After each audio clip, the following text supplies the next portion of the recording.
Okay, ladies and gentlemen, I welcome you to today's session. Yesterday, we talked about the standard of project management and the interaction between the process groups and the knowledge areas. In detail, we talked about each one of the knowledge areas separately. Also, the overall interaction we also saw, and before that, we did talk about the table in which we have shown both the knowledge areas and process groups together. So, I hope and I wish that.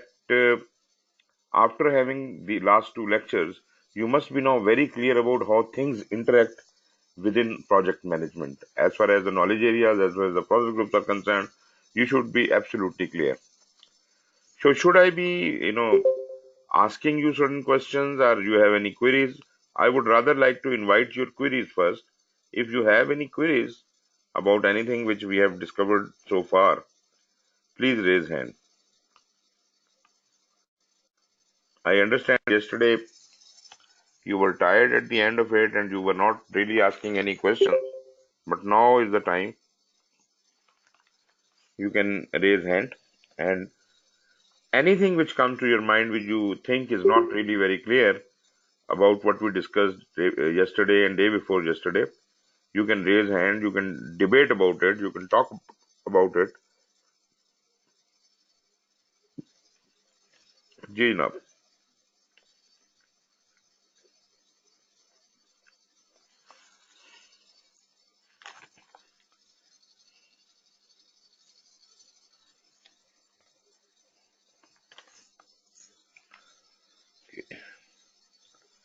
Azim, can you hear me?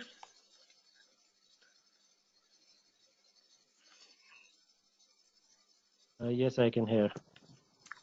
Okay, Azim, tell me, uh, when we are planning, what are the two main ingredients outputs of the planning process group? What are the two main ingredients of? Two main outputs coming from the project management planning process group. Uh, One is this project management plan, Mm-hmm. and second is we have those 10 management plans plus 3 baselines, and that comes to That is that comes that is within the project that management plan. that is within the project management What plan. else in So addition one to is project management plan? What do you have?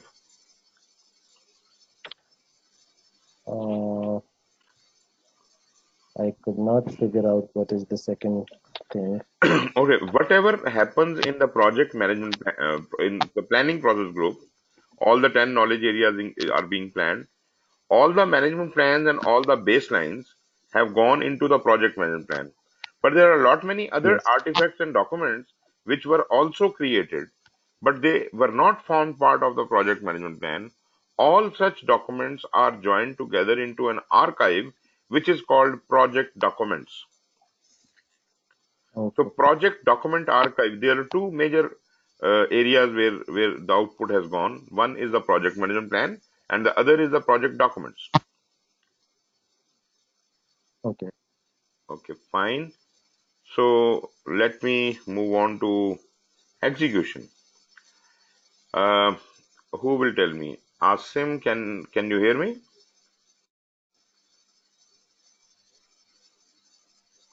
Ji Asim, if you can unmute your mic, you can talk.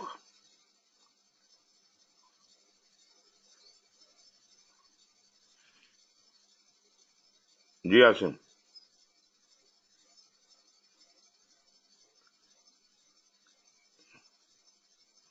Okay, his mic is not working. So Imran, can you talk?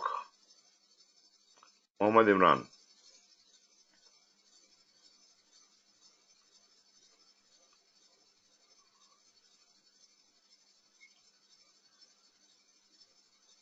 Ji Imran, can you talk?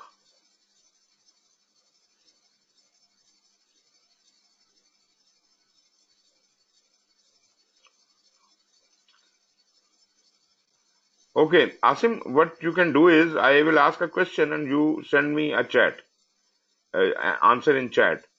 What are the major outputs of execution?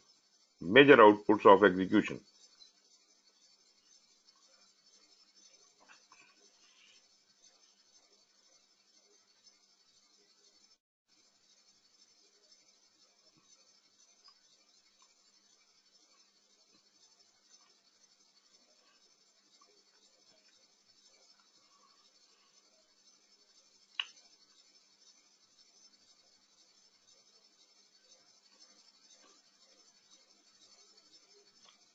Meanwhile, Tausif, can you talk? Please unmute your mic and let me know if you can speak.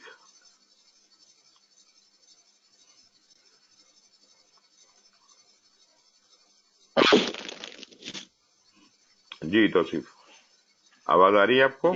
Ji sir, जी right. जी loud and clear. अच्छा तौसीफ, आपने मुझे ये बताना है कि monitoring and control में क्या चीजें एग्जीक्यूशन को वापस भेजी जाती हैं?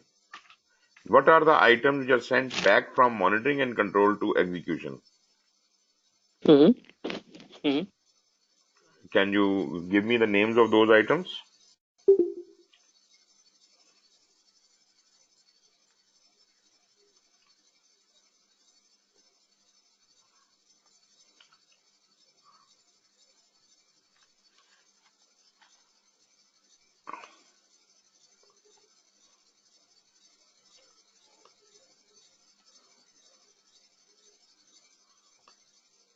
Ji Asim, have you replied so far? Okay. My question was for Asim. My question was, what are the main outputs going out of execution? And you have not replied in chat so far. Ji Shahriyar Bhatti. Janab. Shahriyar Bhatti. Should I move to Mohsin Ali? जी जी शहरयार बोलिए। जी इसका कोई पे जी right नहीं समझ आ रही, आपकी आवाज नहीं समझ ये आ रही। क्वेश्चन था शहरयार जी मेरा सर आपका क्वेश्चन है कि मॉनिटरिंग से क्या चीज एग्जीक्यूटिंग पे जाती है, एग्जीक्यूटिंग से मॉनिटरिंग पे। वापसी आप जी रिपीट करेंगे क्वेश्चन? जी my question was sir what are the outputs being sent back to execution from monitoring and control? ये sir fair enough. Sir basically इसमें जो है आप कल बता रहे थे, इसमें क्वालिटी मेजरमेंट जो है एक चीज Quality control executing measurements, very good, very good. What next? ये एक तो ये चीज है, फिर उसमें कोई डिफेक्ट्स हैं तो वो उस पे जाएंगे। उसके बाद जब वर्क परफॉर्मेंस इंफॉर्मेशन जो है वो एग्जीक्यूटिंग प्रोसेस पे वो जो है ना कंसोलिडेट होता है तो वो रिपोर्ट जाती है रिपोर्ट मॉनिटरिंग पे, जाएगी, वेरी गुड। तो वापस एग्जीक्यूटिव पे जाएगी। और तीसरी चीज उसके अलावा sir changes I believe changes I think approve change request, changes yes approve change request, approve change request very nice, very nice, yes sir, वो वापस जाता है एग्जीक्यूटिव। Wonderful wonderful. ओके जी, Mohsin you are you there? Can I listen to your voice? Sayyid Mohsin Ali.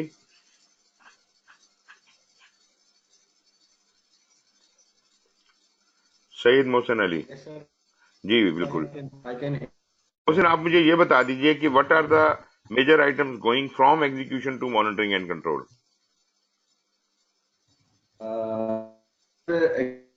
Execution, monitoring, change request performance, change request, right? नहीं, I didn't get you. Change request and what else? no, sir. Execution and once that वो जा सकते और delete और change request जा सकती है. Change request is okay. I don't understand what you are saying. Can you write it down in chat window? Yes, sure, sir.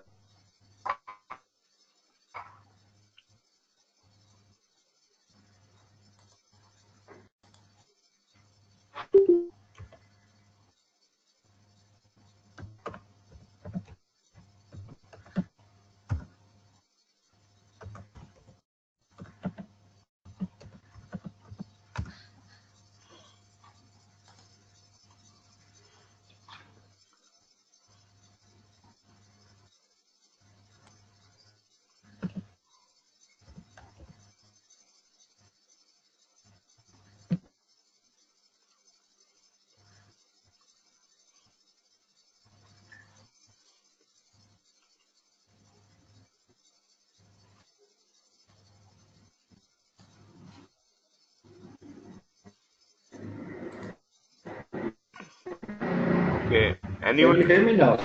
Yeah, of course. Speak now. Sir, I answered in the chat box as well.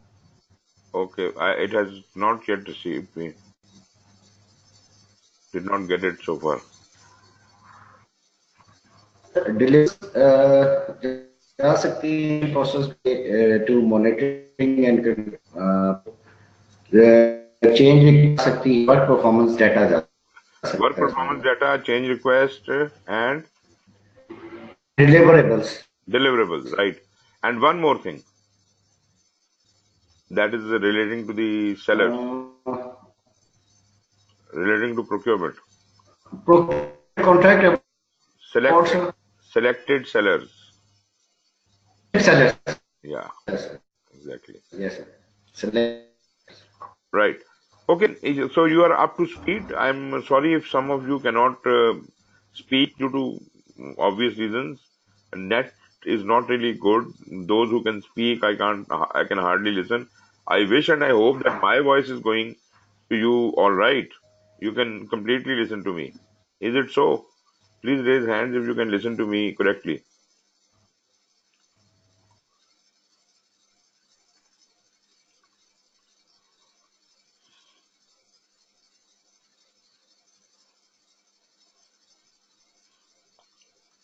Nobody can listen to me? Can जी listen sir to आवाज you. आ रही है आपकी. आ रही है? Okay. So please raise hands जो सुन सकते हैं. Please raise your hands.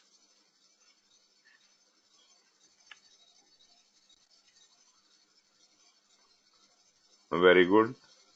Faisal, can you hear me? Faisal is okay. Imran, Muneeb, Sufyan, Mohsin Ali, Tausif. Okay, fine. All right, ladies and gentlemen, we should move on. Today we have to cover the knowledge area of integration. And in integration, as you know, this is the parent knowledge area. This is the main knowledge area, which is in control of all other 9 knowledge areas. And you have seen that it has played a major role in all the process groups, in initiation, in planning, in execution, in monitoring and control, in close. This was the only knowledge area which was present there. Not only it was present, but it was taking on the lead role. So it was the in charge there. So what do we have there? In integration, we have got a number of processes, 7 processes. Develop project charter is in initiation. Develop plan is the key process in planning.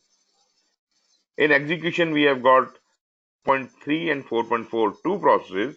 One is manage project work, and the other is to develop the knowledge base. In monitoring and control, we have again 2 processes, 4.5 and 4.6. 4.5 was monitor and control project work, and 4.6 was perform integrated change control. And in closing, 4.7 close project or phase. We will talk about each one of these processes, but before that, a little talk will be about the overview of integration, some key concepts about integration management, trends and emerging practices, some tailoring considerations and considerations for agile and adaptive environment. So starting with the overview, project integration management includes the processes and activities to identify, define, combine, unify, and coordinate the various processes and project management activities within the project management process group. So we understand that all the processes of project management are actually being taken care of by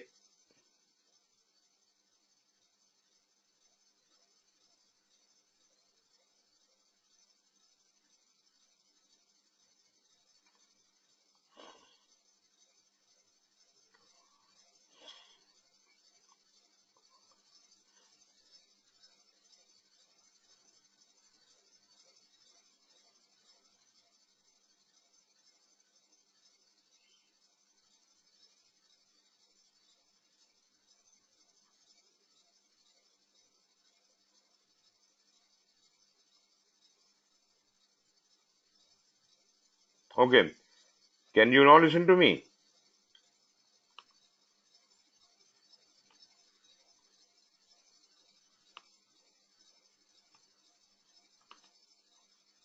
I am sorry for the interruption. Can you now listen to me?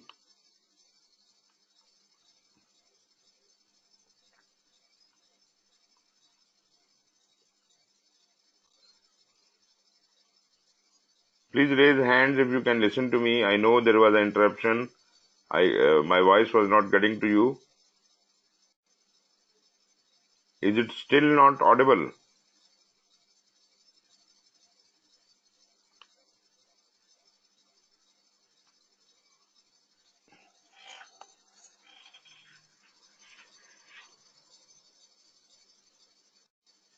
Can you guys listen to me? Yes, sir, आपकी आवाज आ रही है। आ रही है।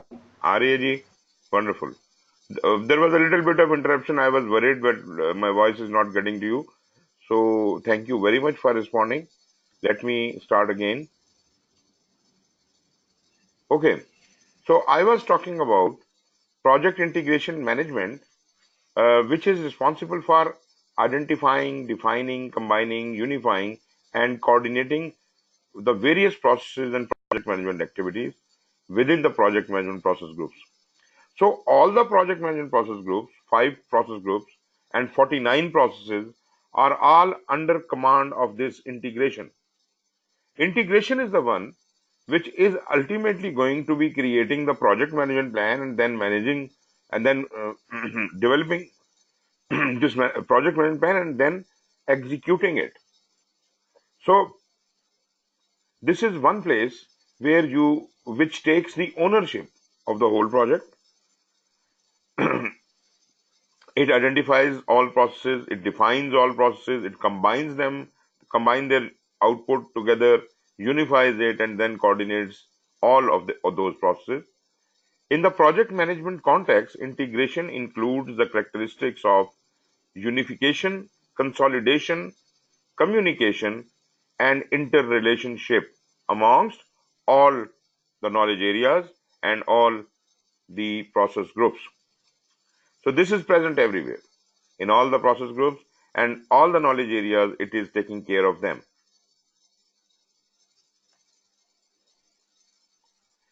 These actions should be applied from the start of the project, right from initiation through completion till close.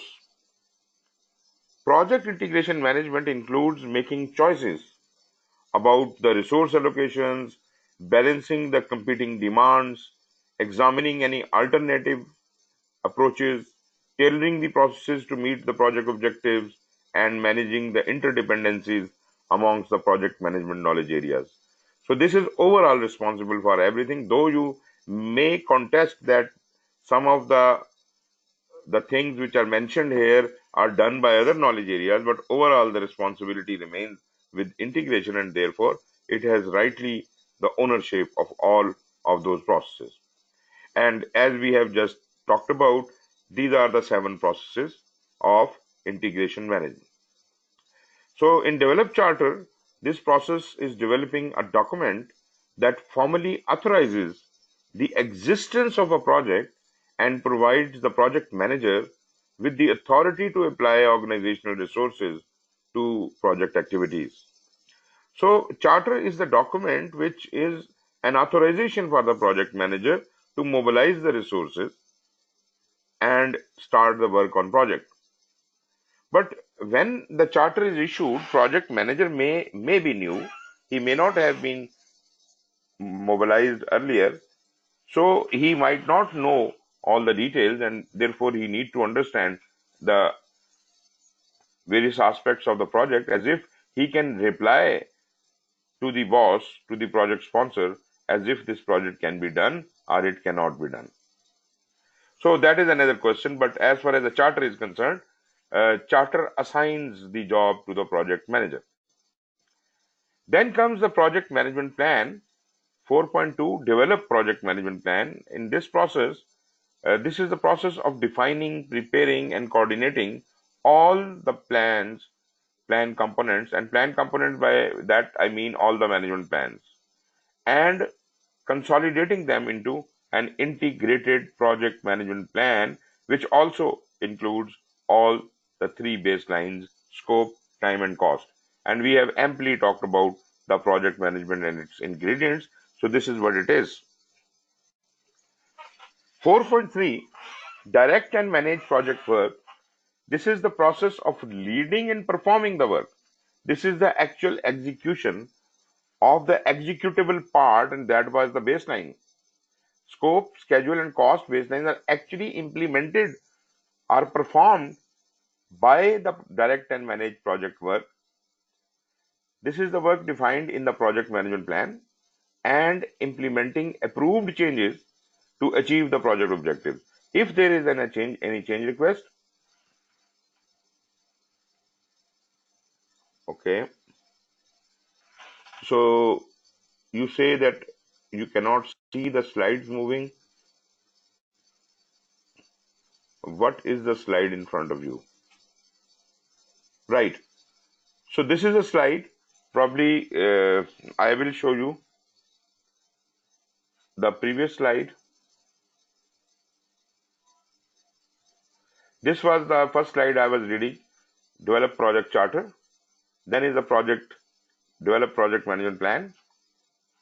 And then now I was talking about the direct and managed project work.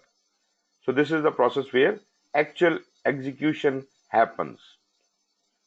So implementing not only the project management plan, but also if there are any approved change requests which have been approved, then we are now able to achieve them in the project objectives.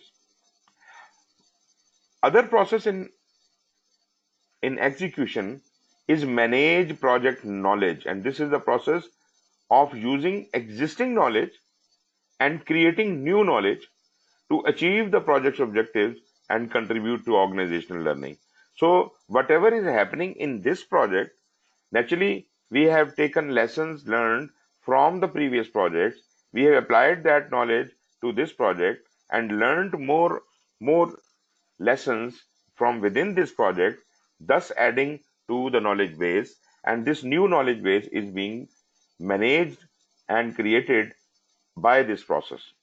And when this project is going to complete, this knowledge base will be handed over to the organizational process assets as lessons learned for future projects. Then coming over to monitoring and control, we have 2 processes here: 4.5, monitor and control project work, and 4.6, perform integrated change control. Monitor and control project work is the process of tracking, reviewing, and reporting overall progress. Although we have got various controls and monitors there in monitoring and control for each and every knowledge area, but all of them are subordinate to This process, this is the monitor and control project, where the overall tracking, reviewing, and reporting overall progress to meet the performance objectives defined in the project management plan is done by monitor and control project work. And this is exactly the process where the work performance information, which is the analyzed data from all the controls, is received by monitor and control project work and is converted into consolidated work performance report. Coming over to perform integrated change control, this is the process of reviewing all change requests. So all the change requests, whether they are coming from execution or any of the monitoring and control processes, I mean monitor or control of any knowledge area, after its analysis may feel that there is a change in scope, time or cost, and therefore a change request needs to be moved. So those change requests are all dropping into the perform integrated change control. So this receives and reviews the change request, approves the change request if they are approved or rejects or whatever, and then manages the changes to the deliverables, organizational process assets, project documents, and the project management plan. So wherever that change has to be updated, all those plans are updated accordingly, and then the decision is communicated back to execution. Direct and manage project work is told, this is the change request which has been approved. That is why approved change request is going back to execution, as if direct and manage project work can do the work according to the new change request. It should know that the project management plan and project documents, etc., have now been updated, and in light of the new versions of these documents, it should be executing. Close project, our phase is the very last process of integration, and it resides in the closing process group. Is the only process there. This is process of finalizing all activities for the project phase or contract, and you understand what happens there. The project hands over its output, the deliverable, to the customer. The assets are handed over to the organizational process assets, and an audit checks that all the work has been done, all the project has been completed, and then the project can be declared closed. Figure 4.1 I'll be showing provides you an overview of the project integration management processes. The project integration management processes are presented as discrete processes with defined interfaces, while in practice they overlap and interact in ways that cannot be completely detailed in the PMBOK guide. So apparently this is how it all looks like. You will see this diagram. Yeah, this one. So apparently these are the 7 processes, look like discrete separate processes, but you know and understand that these processes are interacting with each other in the way I have been explaining to you earlier. Project integration management is specific to project managers. So the person who is managing the project is basically doing the integration management. So whereas other knowledge areas may be managed by some specialists, like costing is being done by cost analysis and some analysis involved, some scheduling experts are involved, some risk management experts or specialists are involved. The accountability of project integration management cannot be delegated or transferred to anyone else, but the project manager himself would be dealing with it. Project manager is the one who combines the result in all the other knowledge areas and has the overall view of the project. Project manager is ultimately responsible for the project as a whole. So in other words, I can say project manager is responsible for day-to-day working of the project, how the project is going to happen. So the ultimate responsibility lies with the project manager for the whole project. Projects and project management are integrative by nature. Lot many things are happening within a project. They have to be properly integrated and connected as if we can achieve the desired objectives or results. For example, a cost estimate needed for a contingency plan involves integrating the processes in the project cost management. So the cost No, contingency is a risk issue.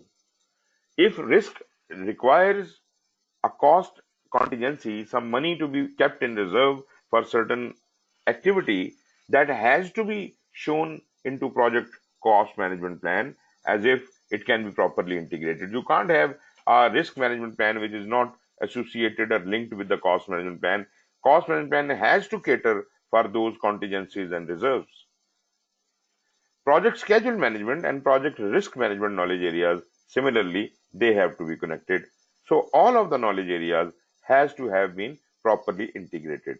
When additional risks associated with various staffing alternatives are identified, then one or more of those processes may be revisited.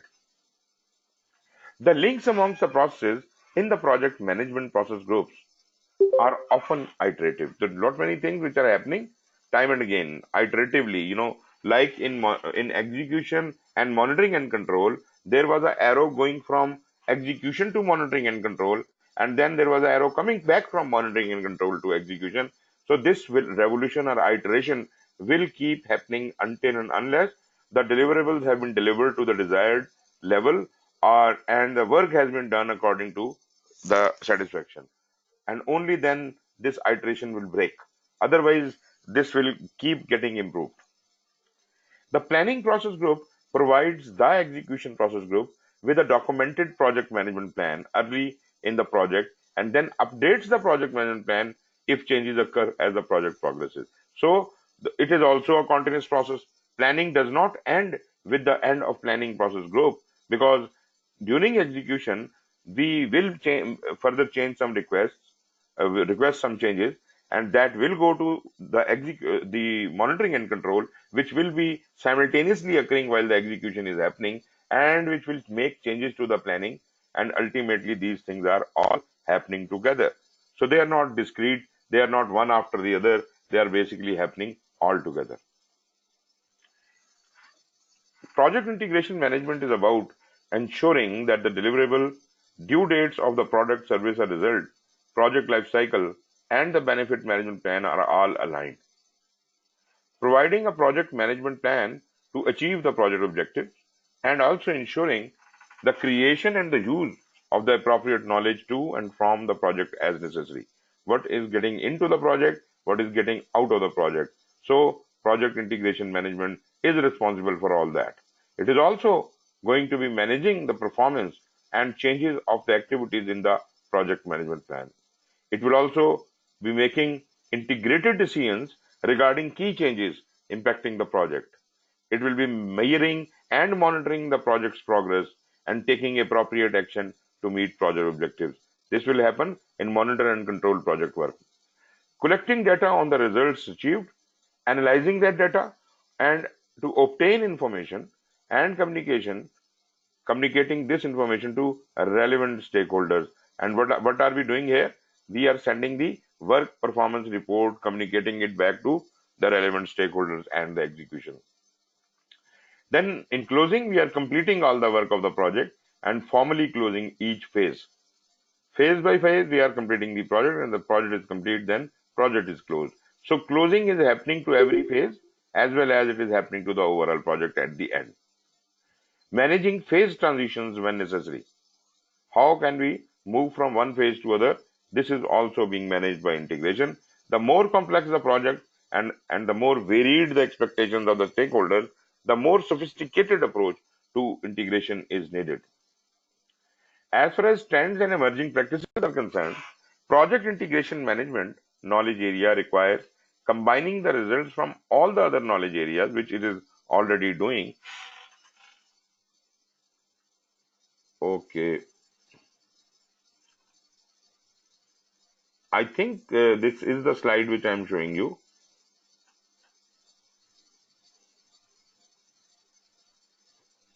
Just a moment. Let me.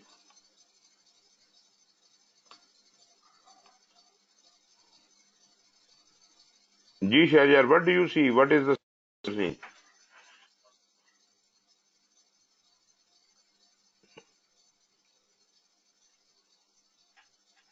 Yes sir slides ठीक है लेकिन sir एक slide को मैं चाहता था एक दफा आप दोबारा रिपीट कर दें जी जी बताइए. I think four slides back अगर आप जाएं. Okay, I'm going back.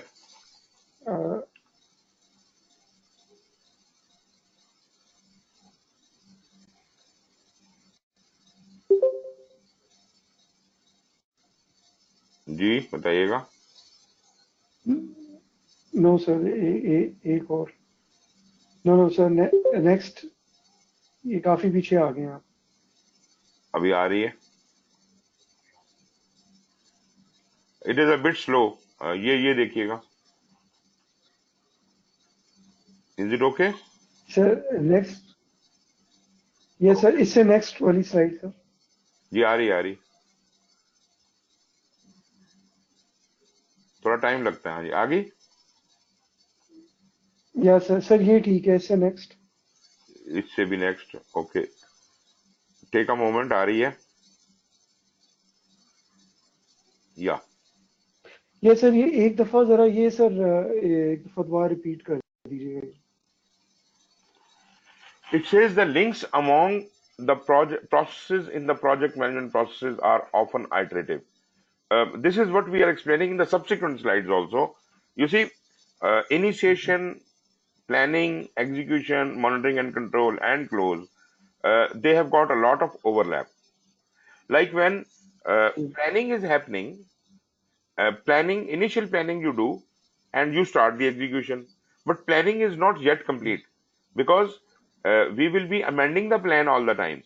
That means planning is on while the execution started, and as soon as execution started, monitoring and control also started.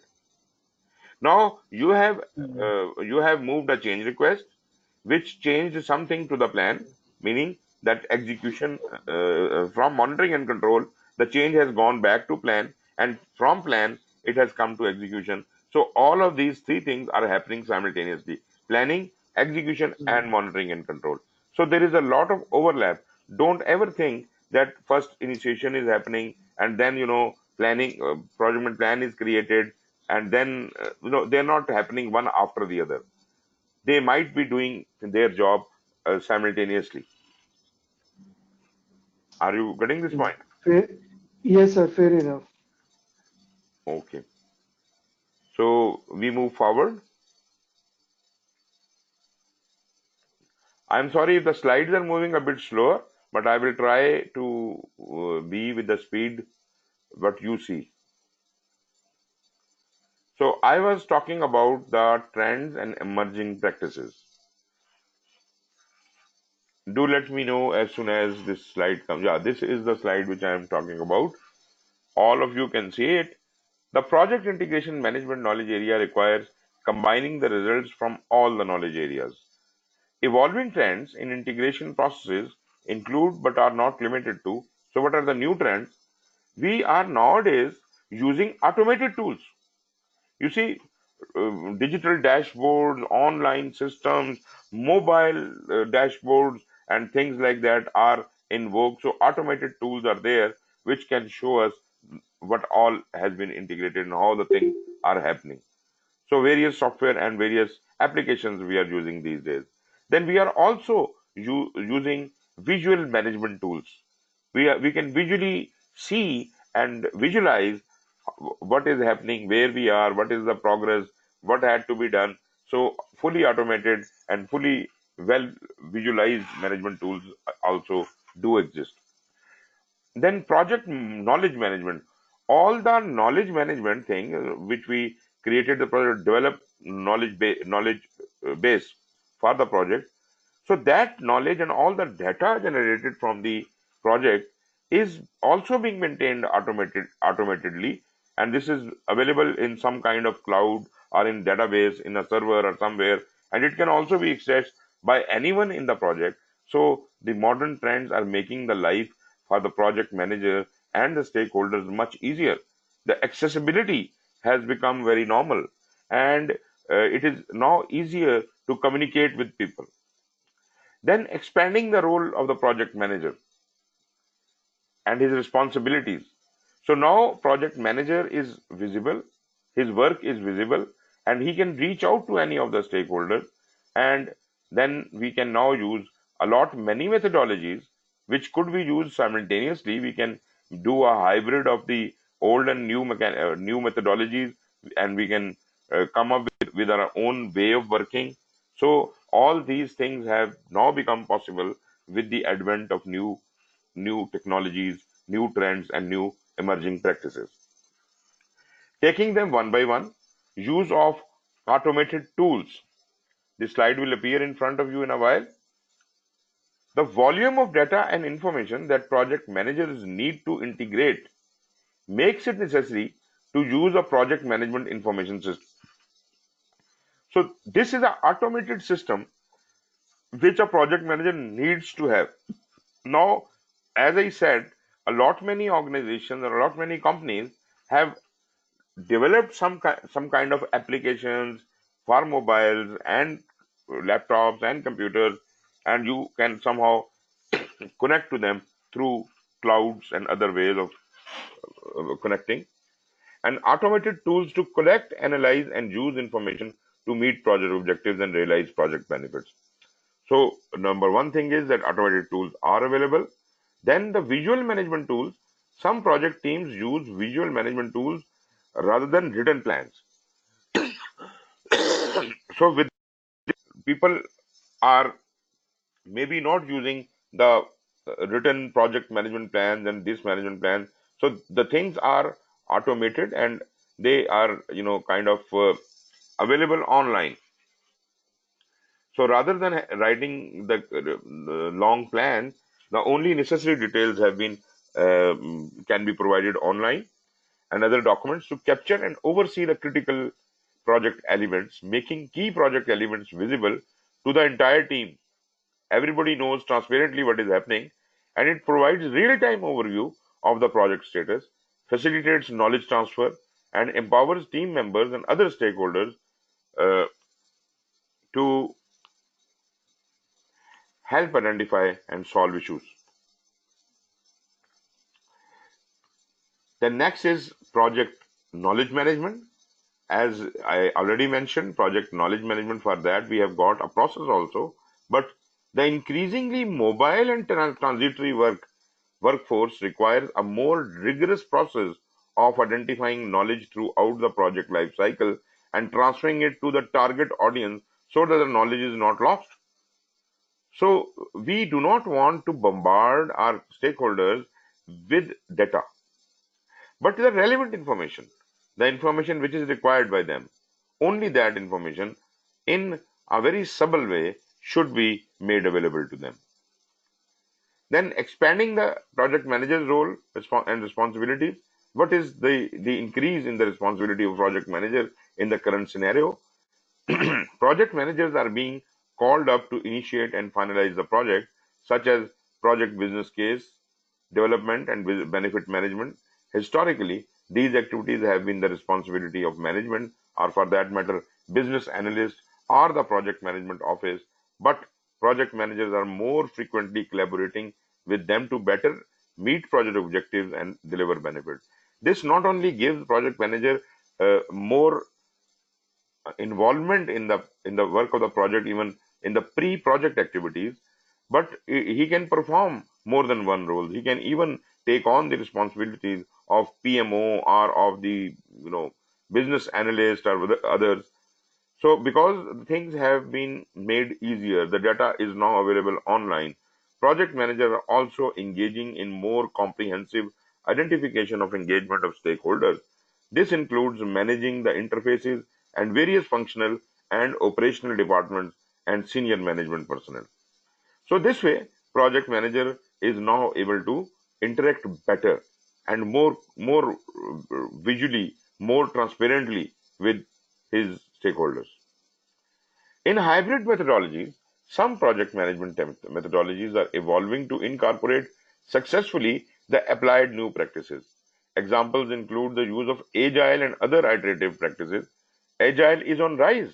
Everybody is now trying to use Agile, but the people already have been trained only on the waterfall. How can we combine all these things? People are trying it. People are coming up with hybrid methodologies, business analysis techniques for requirement management, tools for identifying complex elements in projects, and organizational change management methods to prepare for transitioning the project output into the organization. So new ways are evolving. Hybrid methods are being generated, and that's how a project manager's life is becoming more complex, but at the same time much easier, because lot many things he never used ever was able to use to do by himself now is possible by a single person. So, what are the tailoring considerations? How can you tailor your project according to your needs from the integration perspective? Because each project is unique, the project manager may need to tailor the way that the project integration management processes are applied. Considerations for tailoring include, but are not limited to, project life cycle. You can tailor your project life cycle. You can have a waterfall kind of a project life cycle. You can have a agile or iterative. We have learned about all those life cycles. These are the project life cycles. Then we can have the developmental life cycles. The development life cycle is within every phase. So how the work is being done inside a phase, how the product is being developed. So developmental life cycle might even be uh, different from the project life cycle. Maybe the project is divided into phases, and within our phase, you are using agile management approaches that are being tailored as per requirement. Knowledge management, the knowledge you are managing and updating into your organizational process assets, keeping it transparent. So there might be certain requirements for your special case, and you are tweaking the knowledge management in your own way. Change, how the change is happening within the project and into the organization, that might be tailored according to the need of the organization. Governance is another uh, whooping demand these days. It is not only the project, how well the project is performing, but how well it is connected with the organizational strategy, and which governance mechanism do you have. We now need to have project governance as well. And project governance is basically dictating how the project management plan will be formed. And project governance will come subordinate to the higher level governance, which could be the program, the portfolio, or even the organizational governance. Then how do you manage the lessons learned? You may be managing them online, you may be managing them into an archive or whatever the mechanism you are using, so it can be tailored accordingly. And how the benefits of your projects are utilized. This is all depends upon the policy of the organization.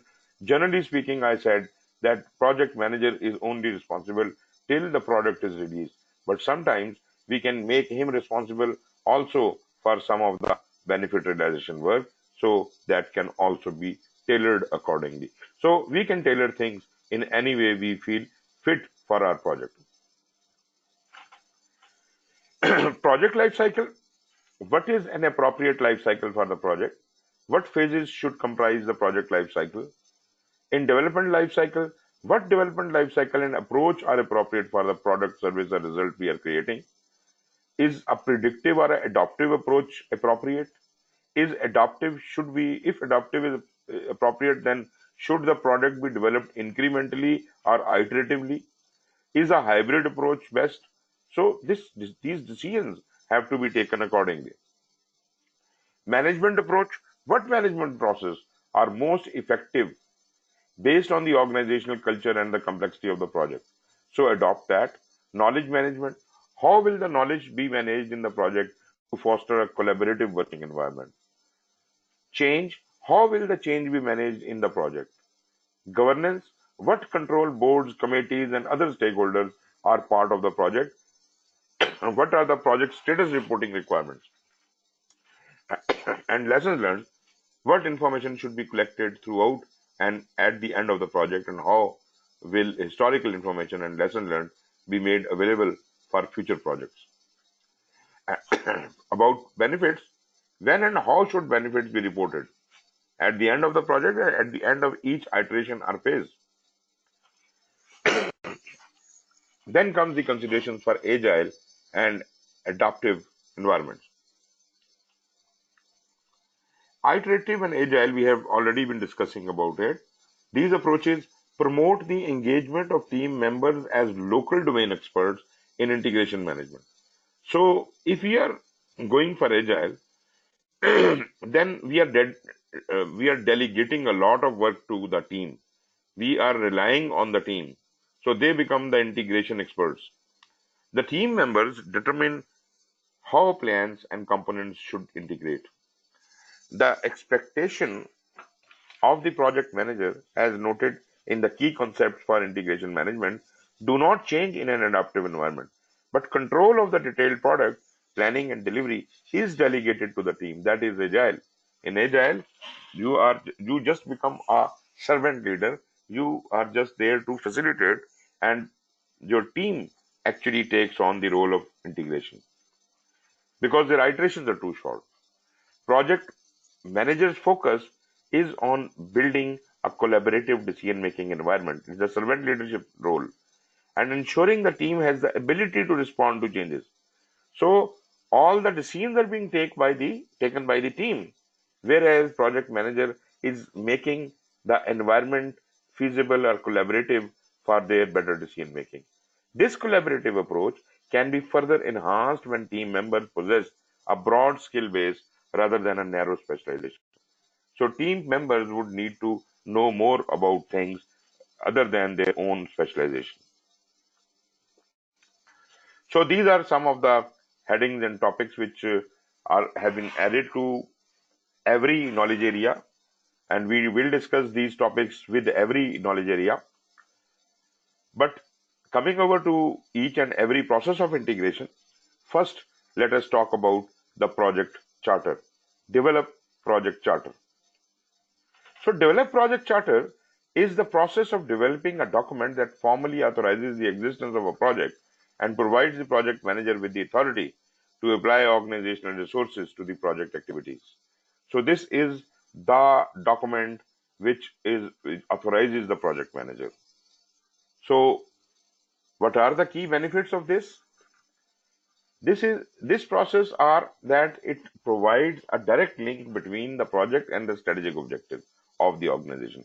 Therefore, the person who is drafting the project charter is responsible to ensure that the charter he is giving, is it really aligned with the organizational objectives?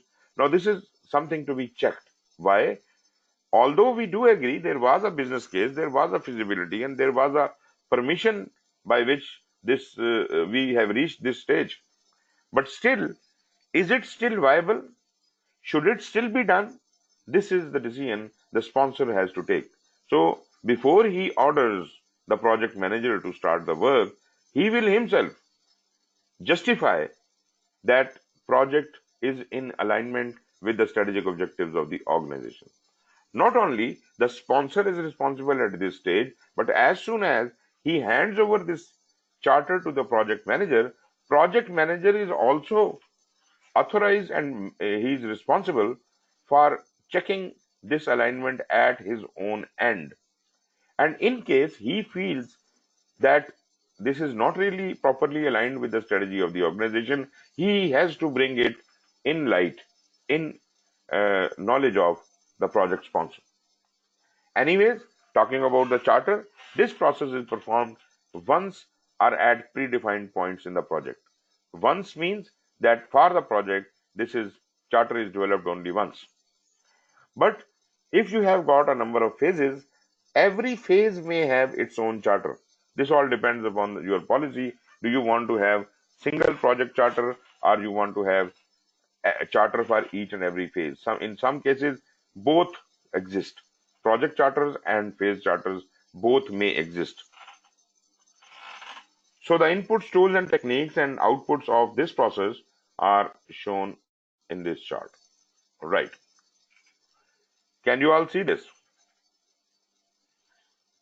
Okay, now you can. What do we have?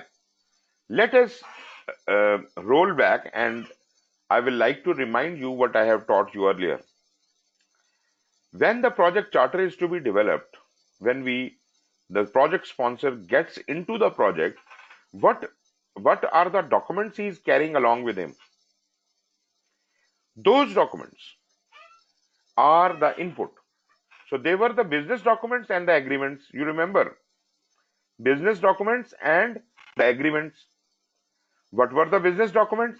There were two things in the business documents: the business case and the benefits management plan. So what is the business case? Business case was based on the business need realized by the organization through the business analyst, and this was the justification why we should do this project. And the ultimate benefit which had to be yielded out of this project is to be included in the benefit management plan, how that benefit will be managed over time. And the benefit management plan is not restricted for the duration of the project. This will be applicable even beyond the life of the project. Even the project has delivered, the benefits will keep yielding, and somebody will be responsible for the benefit realization. So this document will also be required in the business documents. So management plan. Then are the agreements. What are the agreements we are referring to here? These are the agreements with the customer, whomsoever customer for this we are doing, this project we are doing, who is going to ultimately benefit from it. So who asked us to do it? Maybe it is one of our customers and we have signed a contract with him, or maybe this is another department of our own organization who has assigned this job to us. So there could be whatever kind of understanding between two parties due to which this project is being done. Generally, we call it an agreement. This could be in form of a contract, a MOU, or any other kind of understanding or agreement. In addition to that, what else do we need in the input? Do you remember that there, from the organization, our own organization, we had two items, two things which are providing input to almost every process in project management. So while we are developing the charter, we need to have the inputs coming from the enterprise environmental factors as well as from organizational process assets. In tools and techniques, we will now analyze all of this, and what we want to do, we want to convert this into the output, and the output is we want to develop a project charter. And whose work is this? Who is doing it all? Project sponsor is doing it. Now there are many differences. Many people say project manager is involved, project manager is making the charter, things like that. But I must clarify that this is basically the responsibility of the project sponsor. Project charter is received by the project manager, though I will agree that project manager may be asked to help project sponsor in development of the charter. But basically, he is not the signing authority, issuing authority for the charter, because charter is issued by sponsor to the project manager. So that is one point. And while preparing this charter, project sponsor may be taking a number of assumptions. Assumptions are taken when facts and figures are missing. And naturally, in the beginning of the project, in early stages of the project, a lot many things are not known. So certain assumptions must have been taken for formulating this charter. All of those assumptions must be logged into some table, some document, and that is called assumption log. How do we do it? How do we create the project charter? What are the different tools and techniques we use for that?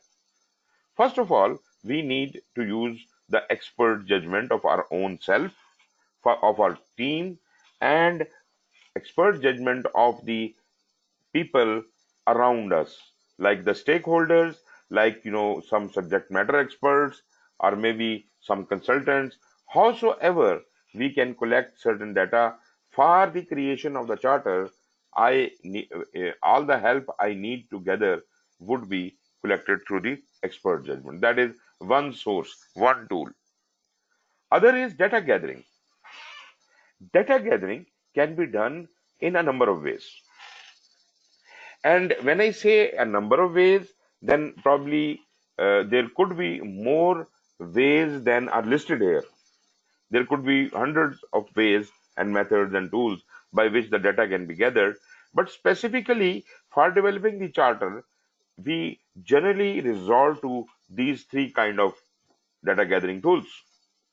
But then I don't want to say that these are the only three tools by which we do the data gathering. There might be more which are not mentioned here, and you can always use them. There is no problem.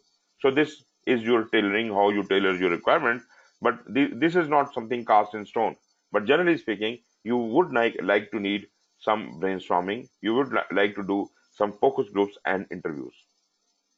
So let us talk how do we gather the data.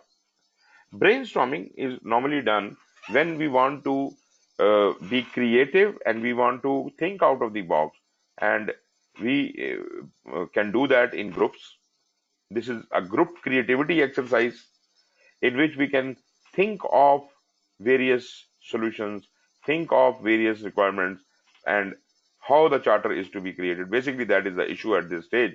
So, to create the charter, what creativity you require to induct in it, this is through the brainstorming. Then we may resort to talking to certain focus groups, maybe a group of engineers, a group of some other people. So some focus groups with which we will sit and we will have discussion, and we will include certain headings in charter after this discussion. We can also interview some experts one-to-one, and that would be giving me much more qualitative data, and I would be better prepared to create the chart. While I'm doing this, I'm interacting with the people, I'm interacting with stakeholders, experts, and other people. I must also have some interpersonal skills as if I can properly interact with them.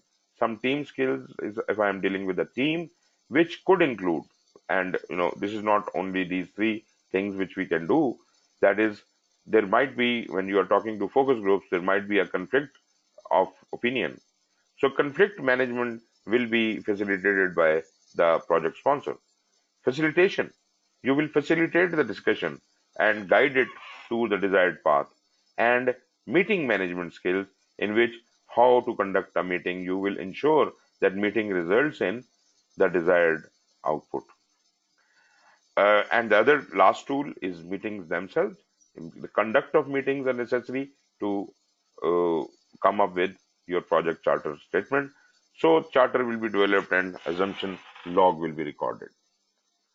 If you look at it from the data flow diagram point of view, this small little process may look very complicated, because this diagram not only shows what are the inputs and outputs, but it also shows from where those inputs are coming and where they are going. In the center, you can see one process that is shown in slightly different color, that is grayish in color, and that says develop project charter. So this is the process we are talking about. And what all are the inputs coming to us? From the business document, we are receiving two things. One is a business document and other is the agreement. The business document is composed of business case and benefit management plan. From the organization, we are getting enterprise environmental factors and organizational process assets. So practically speaking, 1, 2, 3, and 4, we have these 4 inputs coming in. And what are we producing out of the developed project charter? Here we are not discussing any tools and techniques. We are just talking about the 2 outputs. We are getting the charter out of it and some assumption log. As far as the assumption log is concerned, that will be filed into the project documents. So that is only one destination.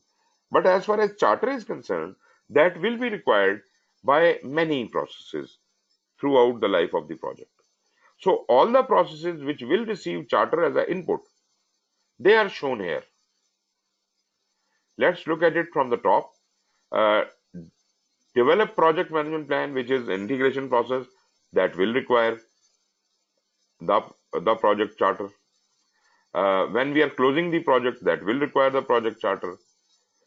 Okay, then when we are talking about scope, plan scope management. Okay, one thing remember that when we are developing the management plan of anything, scope, time, cost, quality, everything, they will have project charter as input always. So here is the scope management plan. This is the scope management plan. This is the schedule. This is the cost, quality, resource, communication, risk, procurement, and stakeholders. So 1, 2, 3, 4, 5, 6, 7, 8, and 9. So these are the, and naturally 10th is the project management plan. So all the 10 management plans will require the charter, right? And what else? Coming to the scope, because scope, when we are creating the scope, we have nothing else to do, and we do not have anything, any other inputs coming in. So for collecting the requirements, we also require to have the charter. For defining the scope, we also need to have the charter.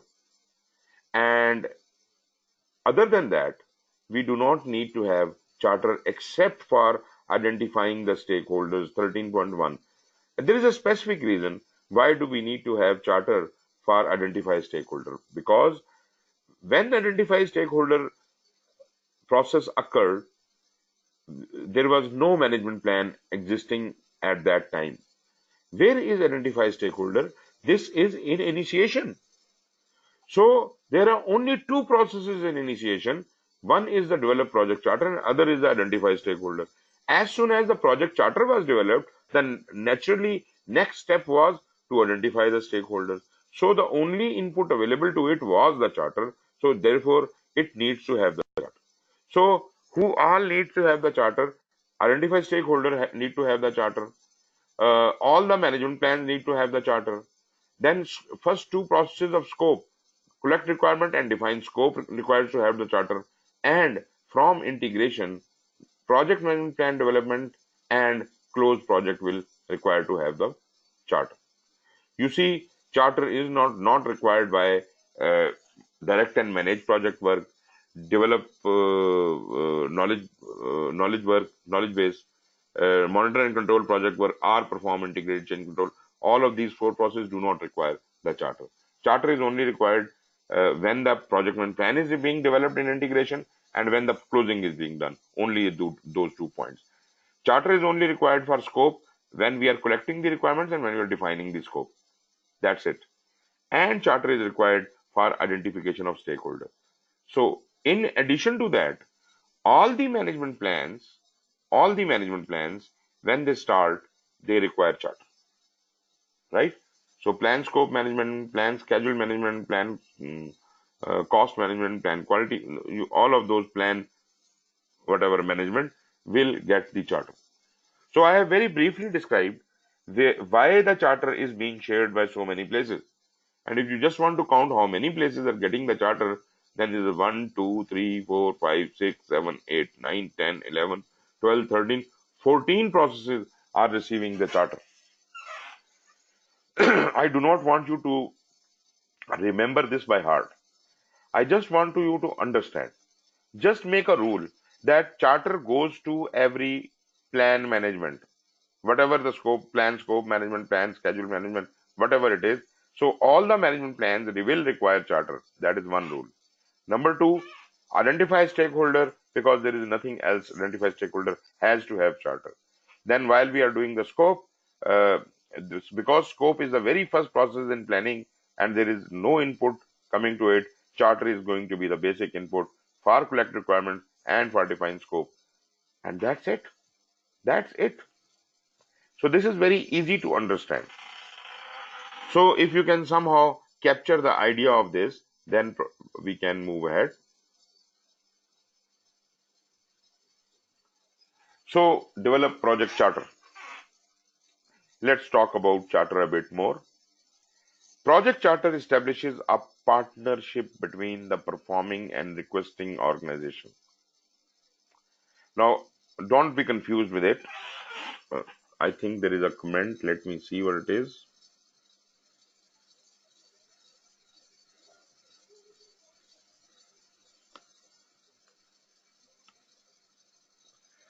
Sharyar, okay. Let me. Have you raised the hand? Yes, of course. So please, Sharyar, speak. Yes sir sir आप please previous diagram में जाएंगे. Previous diagram, okay.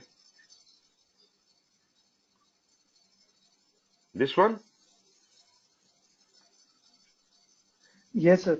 Sir ये मुझे थोड़ी सी इसमें clarity चाहिए कि ये जो प्रोजेक्ट चार्टर है बेसिकली कुछ प्रोसेसेस पे ये क्यों जा रहा है. Let's say plan, cost management, quality और रिसोर्स मैनेजमेंट, जबकि ये जो है ना प्लानिंग ग्रुप के अंदर आते हैं ये प्रोसेस ग्रुप्स जो है. जी बिल्कुल. और प्रोजेक्ट मैनेजमेंट प्लान में ऑलरेडी चार्टर है.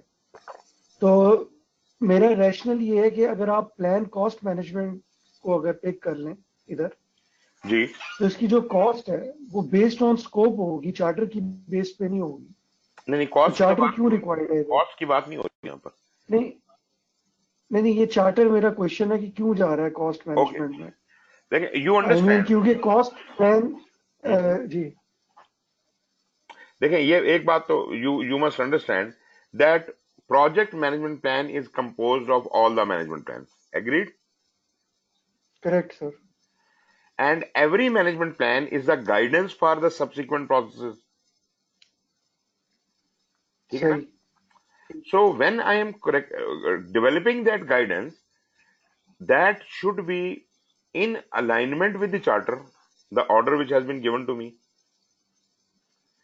So I will use the charter as the basic guidance for my project and create the relevant management plans, compile them into the project management plan, and then move ahead. Sir लेकिन अगर आप plan cost management में लें, normally practically जब आप cost बनाते हैं किसी भी प्रोजेक्ट की जो है, तो मोर और लेस जो है ना उसमें आप स्कोप को देखते हैं, उसमें प्रोजेक्ट स्कोप को. एक बात फिर मोर नहीं, डिटेल्ड आप एक बात फिर नहीं समझ रहे. मैं I am only talking about the management plan. I am not talking about the cost estimation. Cost estimation अभी तो हुई नहीं है. We have not yet done the cost estimation. We have not yet done anything. We just wrote the rules for schedule management, wrote rules for the cost management, wrote rules for the quality management. This we have just created. This is called the management plan. How the subsequent processes will be done, we establish the guideline for that. So to establish that guideline, I have to keep the charter in mind. As if I do not, get out of the range of the charter. Whatever has been assigned to me, my scope should remain within that charter. My schedule should remain within that charter. So charter is important to refer to there. I'm not saying that this is the main input, but this is anyways an important input. जी जी बताइए. Yes, sir. It's fine. I mean, कुछ थोड़ा are you satisfied about it or not? ये सब वो थोड़ी सी confusion थी actually, क्योंकि normally आपने जिस तरह क्लैरिफाई कर दिया है कि इधर कॉस्ट एस्टिमेशन नहीं हो रही, लेट्स से जी जी, वो तो बाद में जस्ट अ होगी ना. प्लान है या फिर ठीक है सर. That will happen सही after है. that. ये तो सिर्फ गाइडलाइन है ना. गाइडलाइन लिख दी, आप गाइडलाइन के मुताबिक काम करेंगे तो एस्टिमेशन तो बाद में आएगी. ठीक sir. It's fine. Okay, thank you. wonderful, thank you. Okay, so let's we are talking about the charter, and just a moment.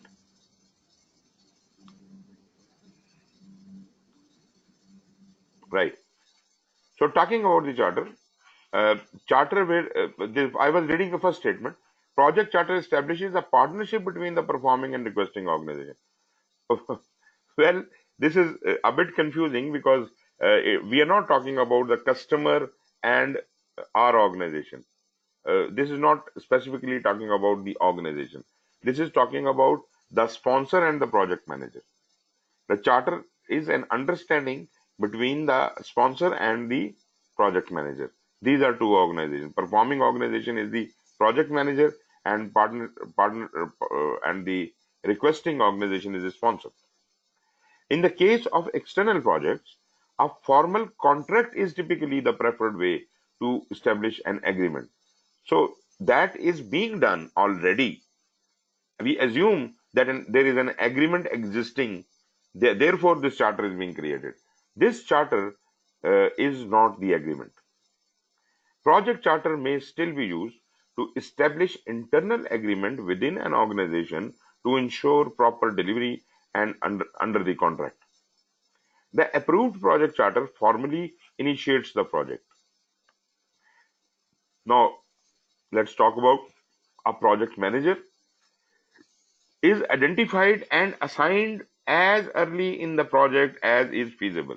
Now, this I have been saying time and again that project manager must be brought on board as early as possible, but preferably while the project charter is being developed and always prior to the start of the planning.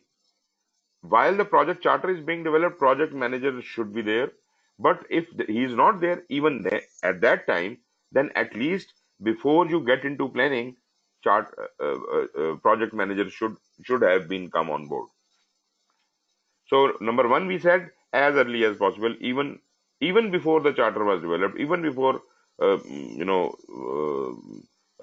project was coming into being, while it was in business case stage or wherever, project manager could have been involved.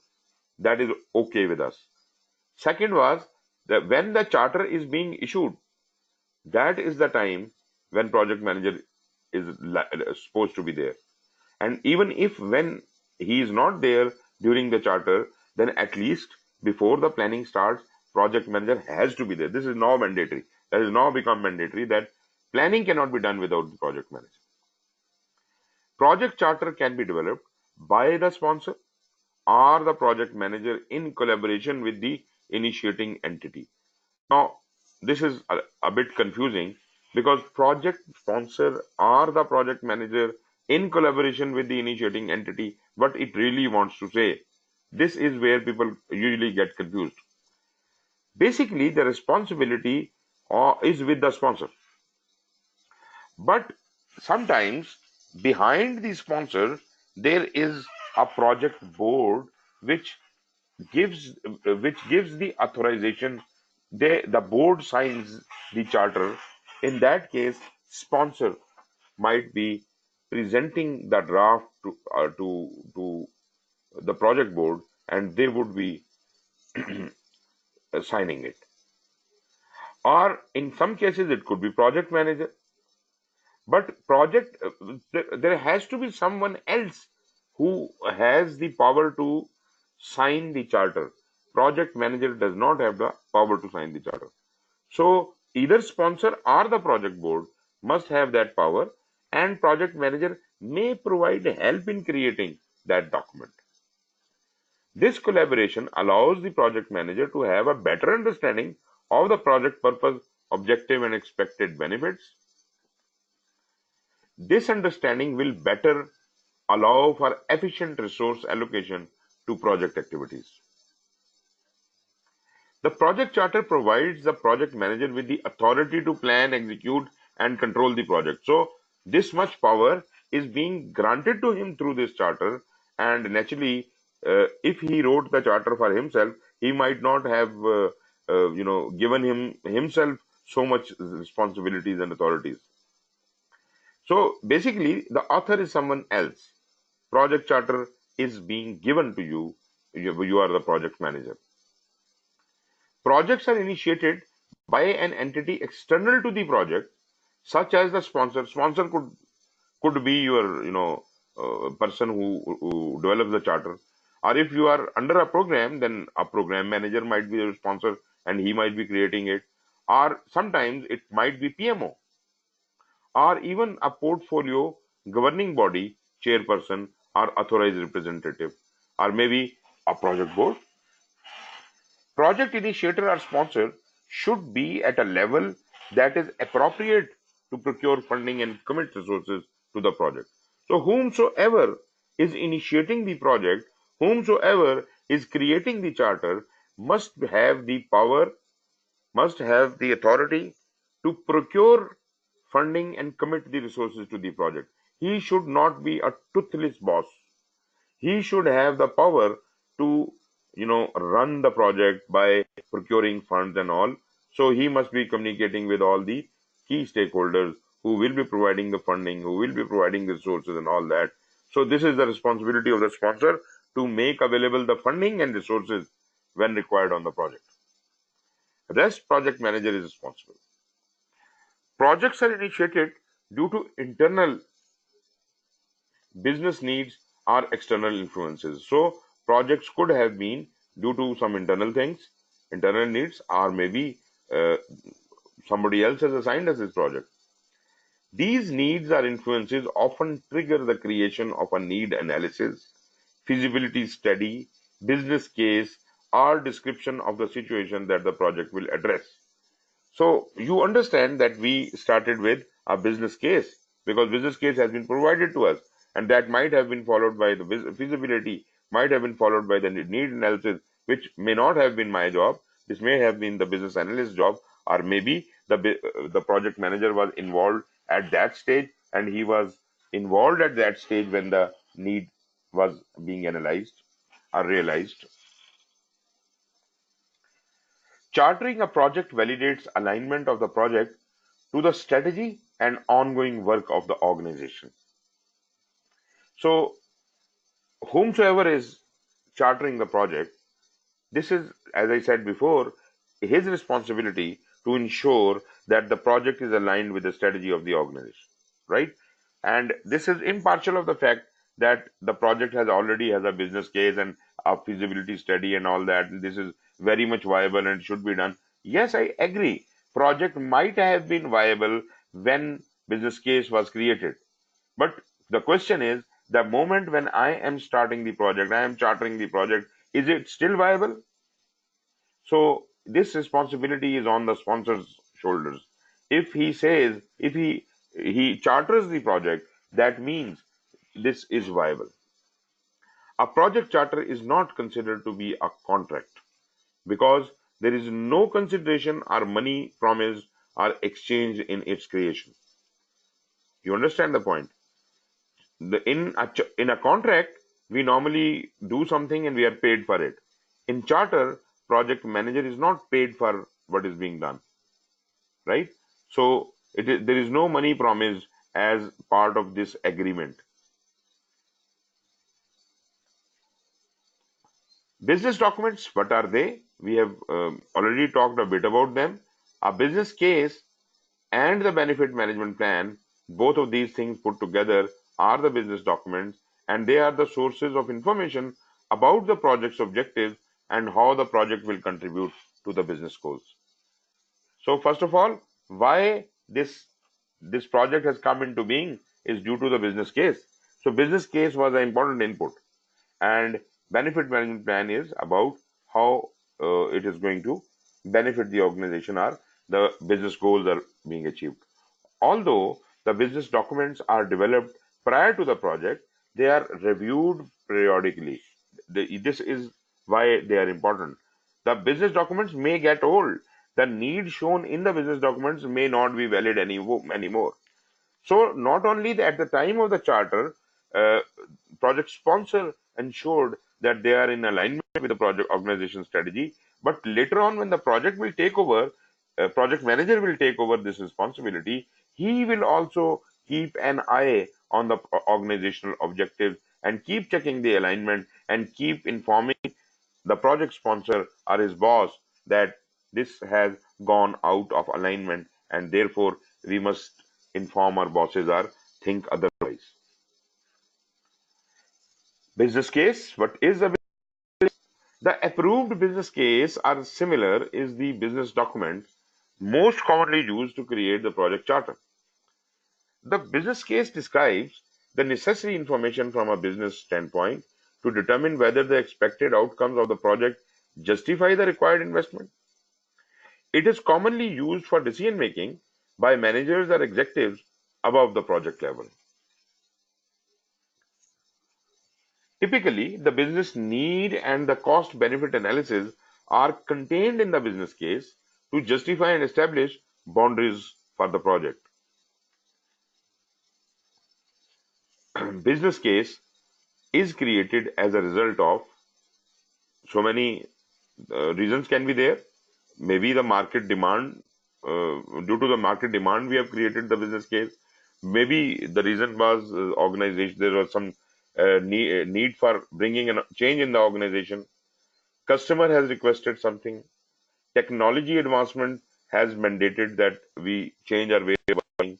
There might be a legal or government requirements. Government ordinance has ensured that the way we were working the things is no more legal, and we have to come up with a new way of working. Ecological impacts, maybe the environment is being harmed, and we are supposed to now induct certain procedures into our working and come up with a new way of working. Social need, maybe this is socially required to amend our way of working. So whatever the reason is, the business document would be created as a result. Business case will be created as a result. So the market demand naturally is if an automobile manufacturer authorizing a project to build a more fuel efficient car, then probably that becomes a project. Organizational need, you want to reduce the overheads, or company needs to you know new processes or something need. Customer has requested something special. Technological advancement. An airline authorizing a new project to develop electronic ticketing instead of paper tickets. Legal requirement. A paint manufacturer authorizing a project to establish guidelines for handling toxic materials. Ecological impact could be a company authorizing a project to lessen its environmental impact or carbon footprint.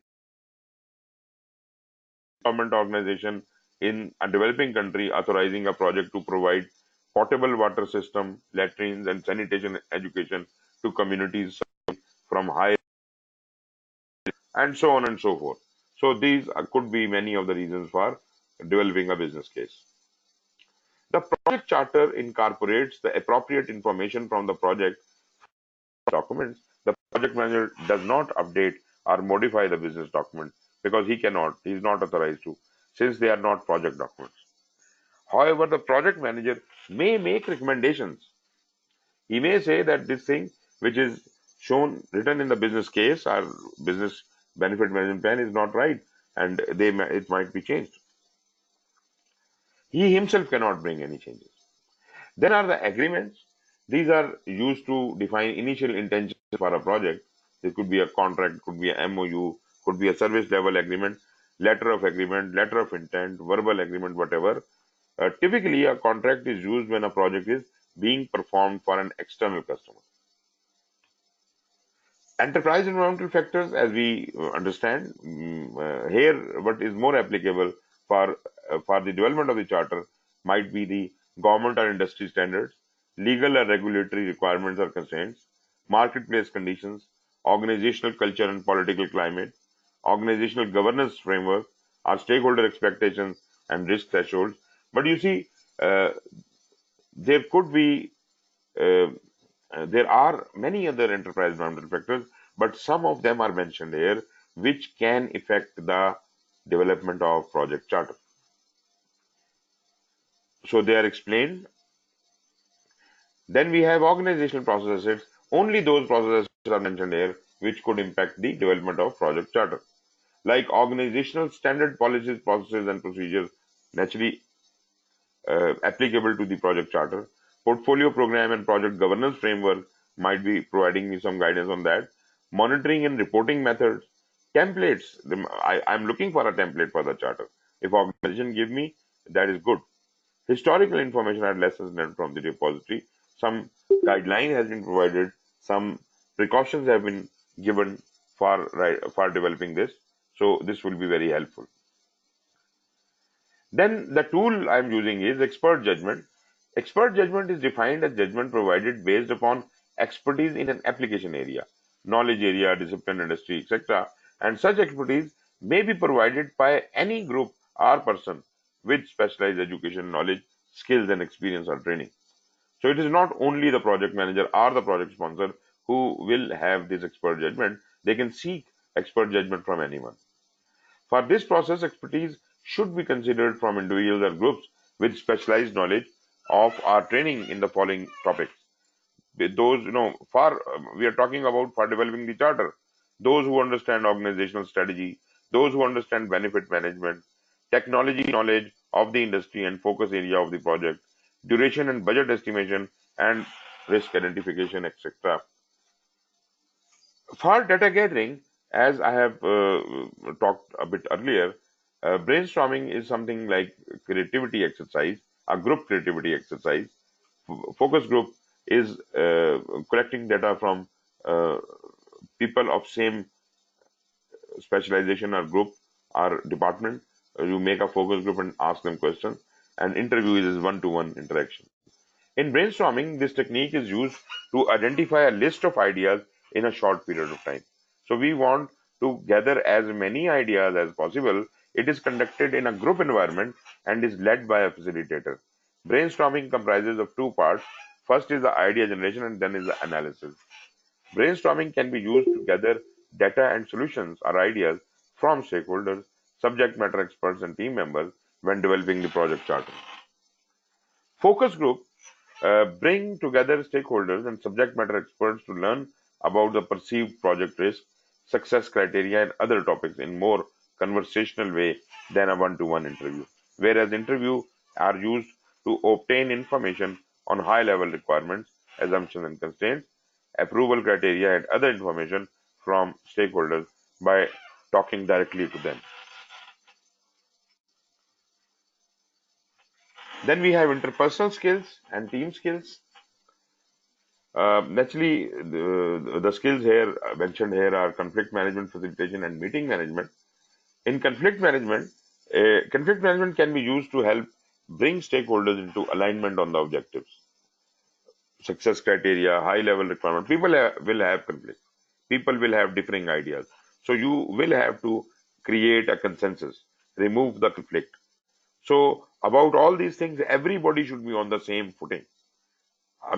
About the charter, people should have same understanding.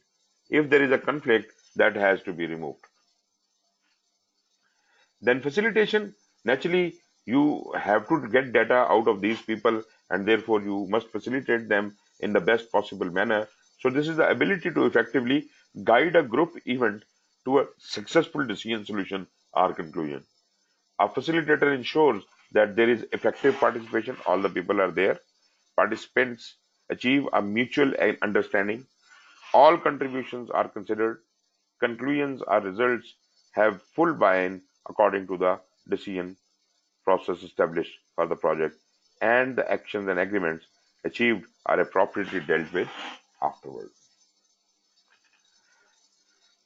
Then the interpersonal and team skills. Naturally, the meeting management is a very important skill that includes preparing the agenda, ensuring that the representatives for the key stakeholders group is invited, preparing and sending the follow-up minutes and actions. So this is the arrangement around a meeting, how effective meetings can be conducted. And I know many of you are using this meeting management thing, but are you using it effectively? Are you really doing it the way it should be done? So you will find that there is still room for improvement. Then meeting itself. For this process, meetings are held with key stakeholders to identify the project objectives, success criteria, key deliverables, the high-level requirements, summary milestones, and other summary information.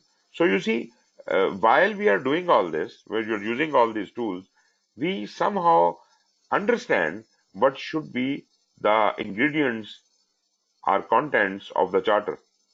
You just read through this. Project objectives, success criteria, key deliverables, high-level requirements, summary milestones, and other summary information, which we are creating. This is what we are collecting, and we are going to include it in the charter. So the charter will something look like that.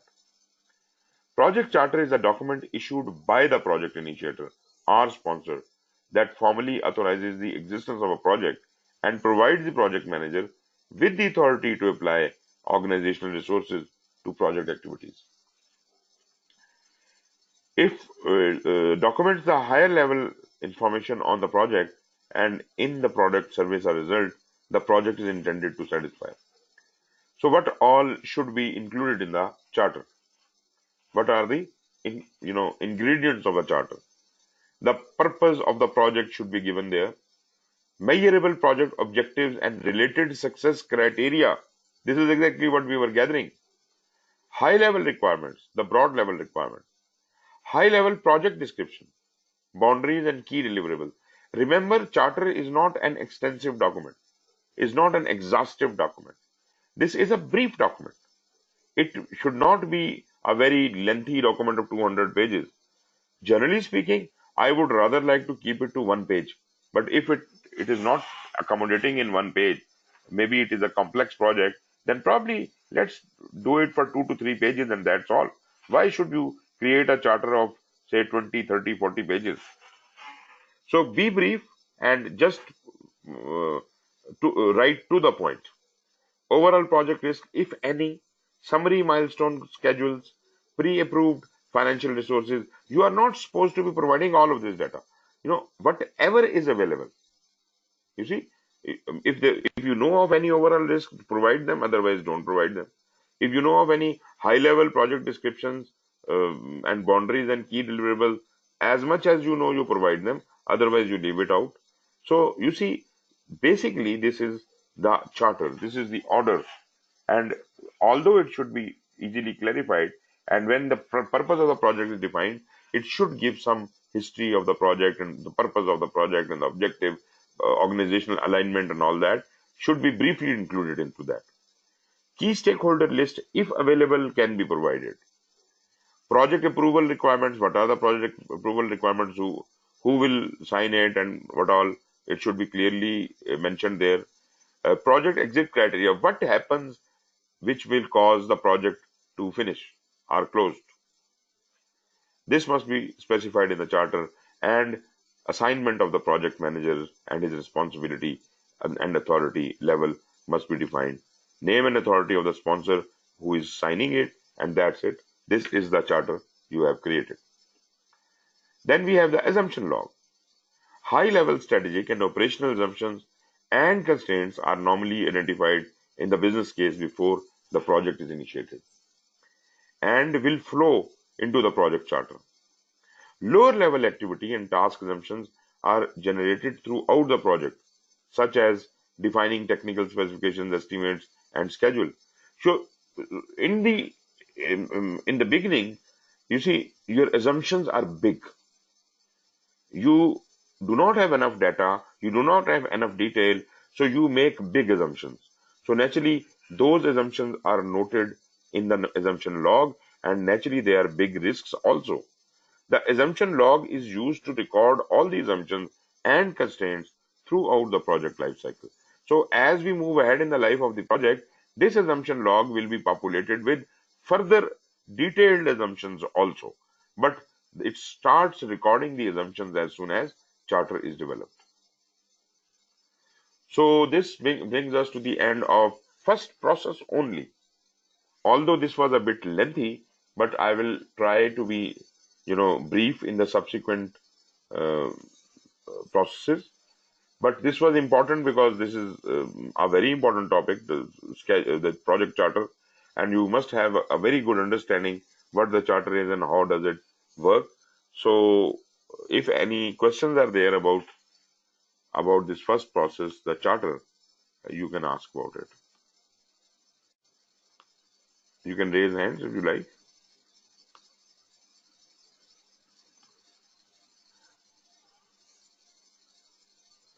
Ji Shahryar.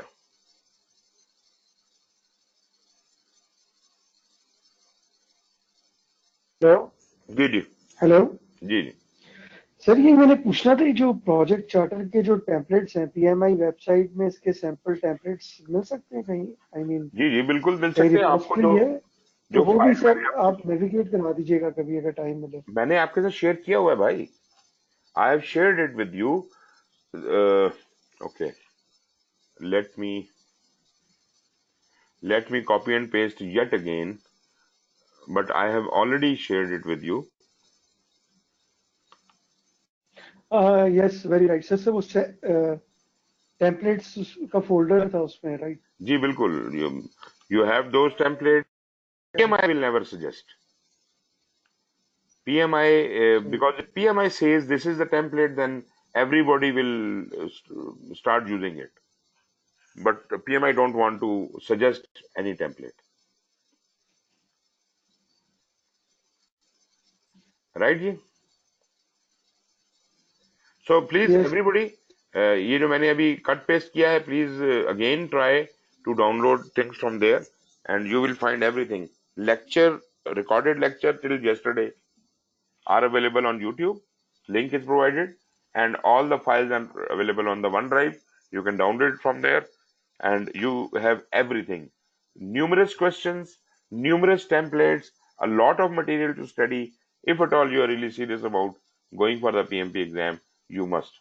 And you know, I have told you earlier yesterday, PMP exam is changing in December.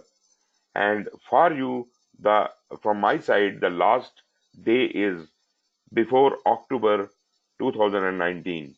Do not attempt the exam after that. The safe zone is till October. Immediately start preparing and before October must appear in the exam and inshallah you will be PM. Any more questions?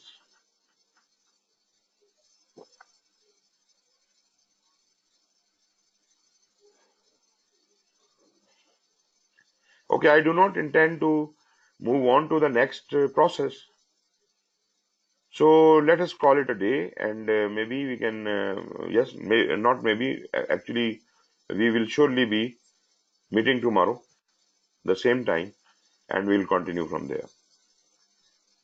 Thank you very much and take care, please. Khuda Hafiz.